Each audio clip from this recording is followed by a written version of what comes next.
Sonpur देखादेलानी gas cylinder अभाव। सकालु सकालु स्थानीय HP gas booking कार्यालय रे लंबा धाड़ी रे सिलिंडर पाई भीड़ परिलक्षित होइतिला। मुख्य रास्ता पूरा जाम होई ट्रैफिक समस्या देखा जाइतिला। युद्ध स्थिति रे गैस संकट नहीं चिंतारे जनता। निजे प्रधानमंत्री आश्वासना देइछंती गैसर संकट भारत रे देखा जीव नाही।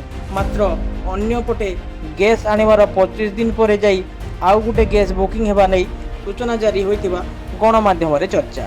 सुवर्णपुर जिल्ला रे गृहिणी माने मध्य धाड़ी रे छिड़ा होई गैस बुकिंग करुथिबा देखिबाकू मिलिछि।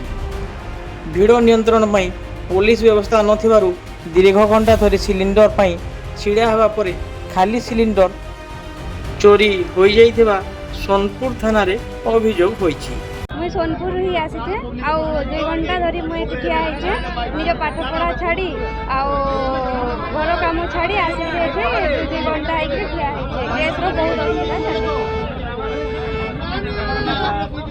मन ना इसिता मिश्र हेलो आटो में आसिली न लाइन रु 12टा हेला एबे पाइली गैस बाइक रे मोर एटा थिला गैस टाकीटा आसला तेल के यानो यानो गैस टाकी ना मोर बाइक ना गाड़ी